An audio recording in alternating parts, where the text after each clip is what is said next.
Hello and welcome back to the latest developments in the Israeli-Palestinian conflict. We see here that the Israeli forces has launched a limited offensive in the direction of Gaza.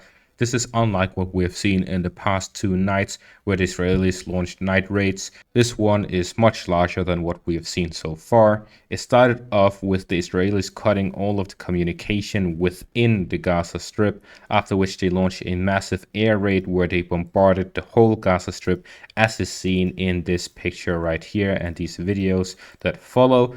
So we are seeing that there's heavy bombardments all throughout the Gaza Strip. This continued for about 4 hours, after which the Israeli forces launched attacks from 3 different directions: to the north of the Gaza Strip towards the Gaza city itself, to the east of the Gaza Strip towards the Nusayrat camp, and to the south of the Gaza Strip in the direction of Khan Yunis.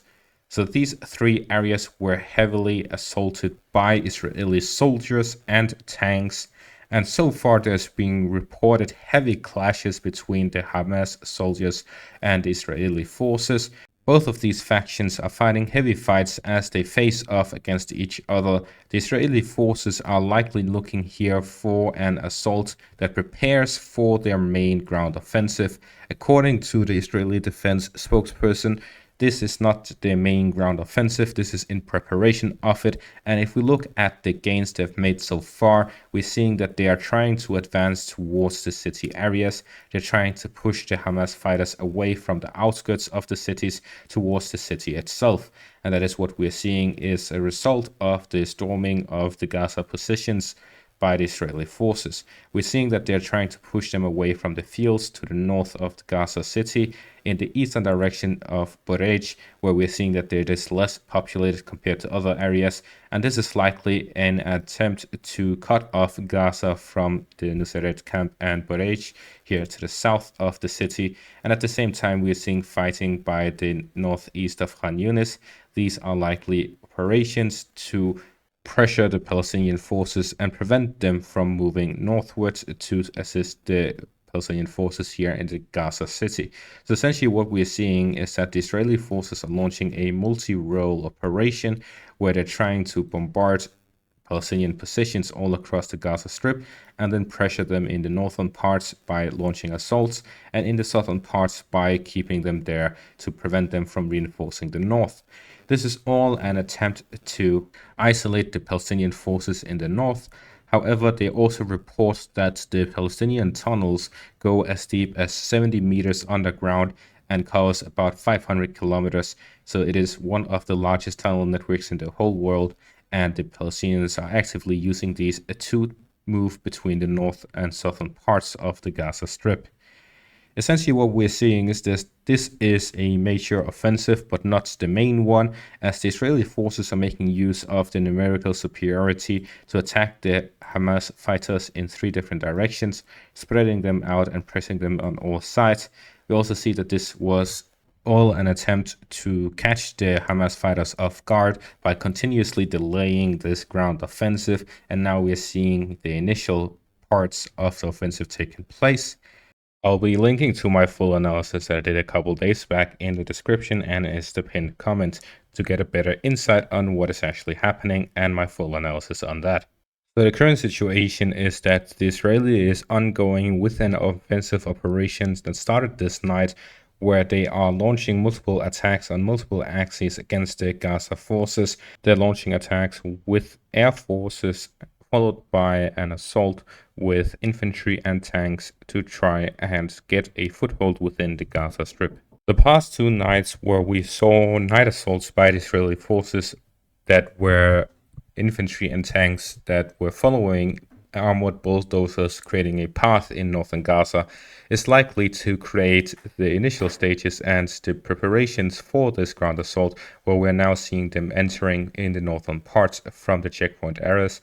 So essentially what we're seeing is that they're trying to push them back to the urban areas of the Gaza city. It is similar in the eastern part, where they're trying to push the Hamas forces from the borderlines towards Burej, and in the southern parts trying to pressure the Gazan forces back to the Khan Yunis area. As a reaction to all of this, the United Nations held an emergency meeting where they made an instantaneous vote on a resolution to call for an instant ceasefire in this conflict.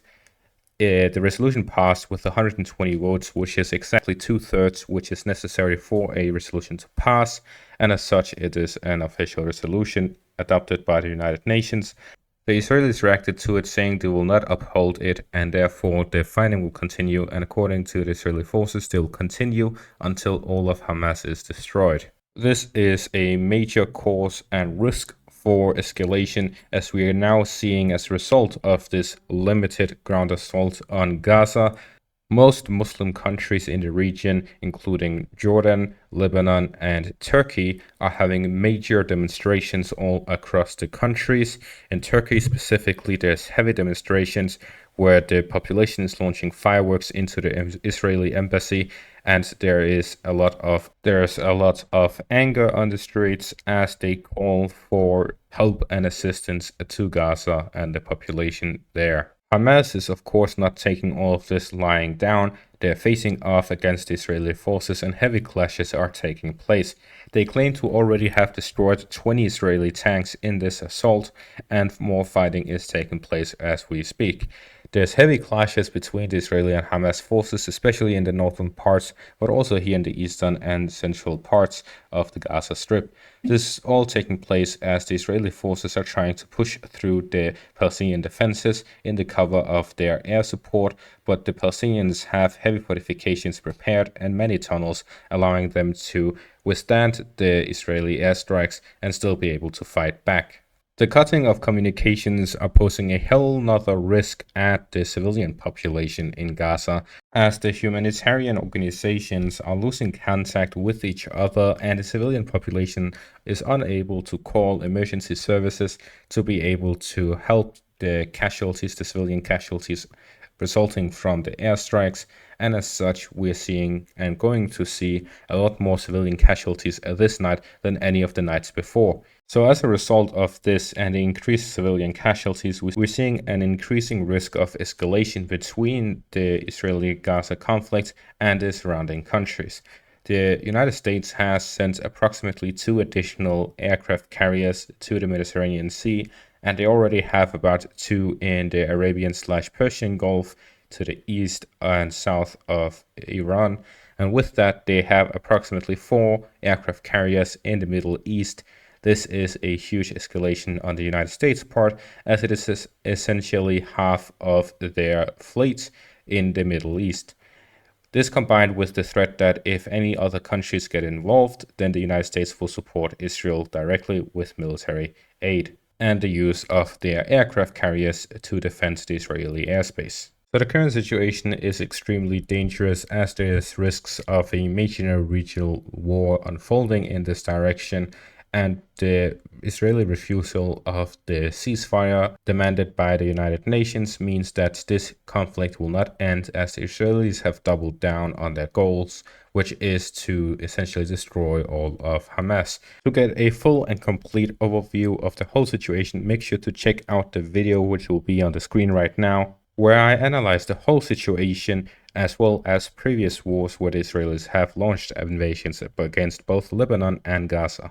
So with this, we are likely to see an escalation in this conflict, whether it be just Hezbollah joining and the United States helping the Israelis, or something much bigger. I cannot tell, but it is definitely a very dangerous situation. And that is going to be all for this update. Thank you all for watching and have a great day.